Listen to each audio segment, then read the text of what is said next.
بسم اللہ الرحمن الرحیم۔ السلام علیکم ورحمۃ اللہ وبرکاتہ۔ آج ہم کتاب حسن انجام کا 21واں لیسن پڑھیں گے انشاءاللہ تعالی۔ شروع کرتے ہیں۔ لیسن کا نام ہے بیٹے کی حادثاتی موت پر صبر کا اجر۔ یہ جون 2003 کا سچا واقعہ ہے۔ وہ 4 بیٹوں کی ماں تھی، بڑی خوبصورت زندگی گزر رہی تھی۔ بڑا بیٹا 14 سال 10 ماہ کا تھا، باقی تینوں بیٹے اس کے 7 سال بعد یکے بعد دیگرے ہوئے۔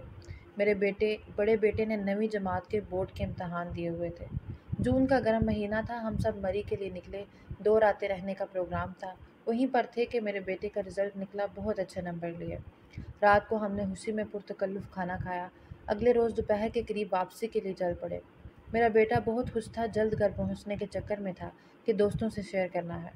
اسی دن سوزو ایڈونچر پارک لوئر 2 پہ افتتاح تھا۔ چلتی گاڑی میں کسی نے پمفلٹ پھینکا اور میرے شوہر بچوں کو اسلام آباد لانے سے پہلے ادھر لے گئے۔ بڑا بیٹا بادل نخواستہ ہمارے ساتھ ادھر جانے کے لیے تیار ہوا۔ اس کی پوری کوشش تھی کہ سیدھا گھر آئیں تاکہ وہ اپنے پاس ہونے کی خوشی دوستوں کے ساتھ مل کر منا سکے۔ وہاں پہنچنا تھا کہ میرے شوہر کے پاؤں میں جیسے پھرکی لگ گئی۔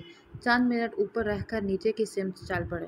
میں اور میرا بیٹا پیچھے تھے، معلوم نہیں کیوں میں نیچے جانے کے لیے تیار نہ تھی۔ یہی حال میرے بیٹے کا تھا۔ اس نے مجھے سہارا دیا ہوا تھا اور میرے جوتے ایک ہاتھ میں پکڑے ہوئے تھے۔ میں ننگے پاؤں آہستہ آہستہ قدم اٹھاتی ہوئی شوہر اور باقی بچوں سے کافی فاصلے پر تھی۔ انہی لمحات میں ہم دونوں ماں بیٹے کو اللہ تعالیٰ نے مکمل تنہائی فراہم کی تھی۔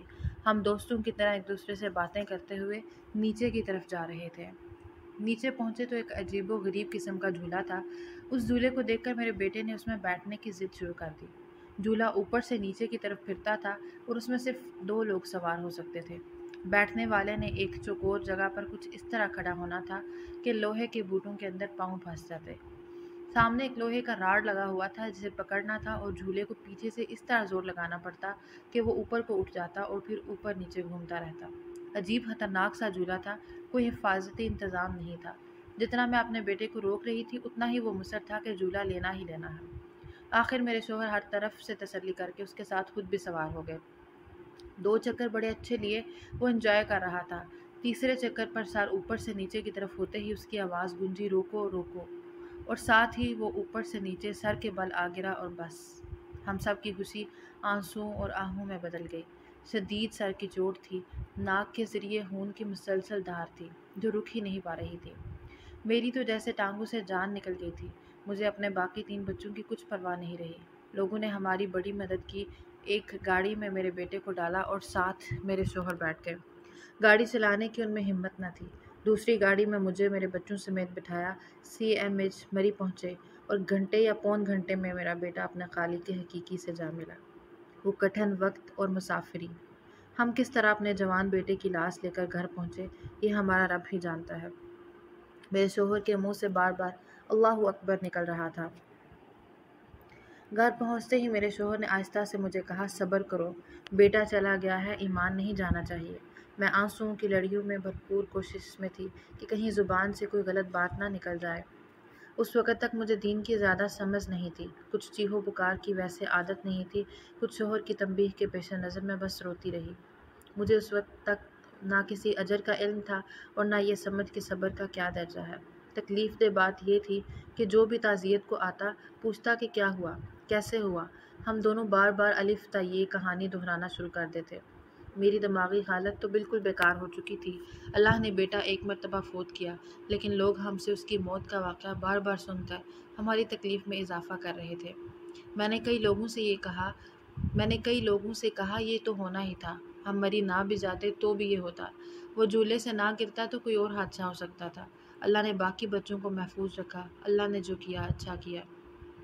میں نے CMH میں سجدے میں گر کر اللہ سے اپنے بیٹے کی مکمل صحت مانگی تھی۔ اللہ کو اس کی صحت منظور نہیں تھی، اس کی ساری زندگی ویل چیئر پر معذور حالت میں گزرتی۔ شکر ہے اللہ نے ہمیں اس امتحان میں نہیں ڈالا۔ کبھی کہتی دیکھو اللہ کتنا غفور الرحیم ہے، زندگی موت اس نے اپنے ہاتھ میں رکھی ہے۔ اگر وہ دونوں باپ بیٹوں میں سے میری مرضی پوچھتا کہ بتاؤ تجھے واپسی پر کسی ایک کو زندہ ساتھ لے جانا ہے تو میں کس کا نام لے پاتی؟ حقیقت میں موت کو اتنا قریب سے پہلی بار دیکھا تھا۔ ہم کوئی خاص دیندار لوگ نہیں تھے کہ علم ہوتا کہ ایسے موقع پر کیا رد عمل ہونا چاہیے۔ بس اللہ نے ہی ہماری رہنمائی فرمائی کہ ہم نے نہ کل کیے نہ چہلم نہ برسی۔ اس کا اجر اللہ نے ہمیں یہ دیا کہ ٹھیک بیٹے کی وفات کے 15 دن بعد عمرہ کی سعادت کے لیے مسجد حرام میں تھے۔ وہاں جا کر دعائیں مانگنے کی جو توفیق ملی وہ ہمارے صبر کا ہی پھل تھا۔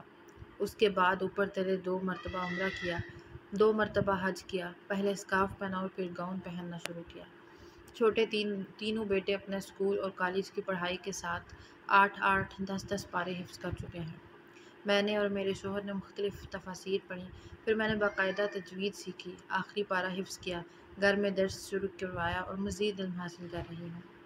ہمارا صبر غیر دانستہ یا انجانے میں تھا، لیکن اس کا صلہ اتنا اچھا ملا کہ اس نے ہم جیسے گنہگاروں کو سیدھے راستے پر ڈال دیا۔ یقیناً وہ میرے بیٹے کا بھی بہترین وارث اور محافظ ہے۔ امتحان یا آزمائش ہماری بہتری ہی کے لیے ہوتے ہیں۔ ان پر صبر سے گزرنا کٹھن ضرور ہے، مگر یہ انسان کو ایسے صاف ستھرا چمکیلا بنا دیتے ہیں جیسے کہ مٹی ملے سونے کے ذرات دہکتی ہوئی بٹی میں سے کندن یعنی خالص سونا بن کر نکلتے ہیں۔ انتہائی دل سوز حالات میں بھی اپنے ہوش و حواس قائم رکھنا اور اپنے علاوہ دوسروں کو بھی صبر کی تلقین کرنا بہت بڑی سعادت ہے۔ اللہ کے فیصلوں پر راضی رہنے والے ایسے لوگ بطور انعام دنیا اور آخرت میں ہدایت اور عافیت کے مستحق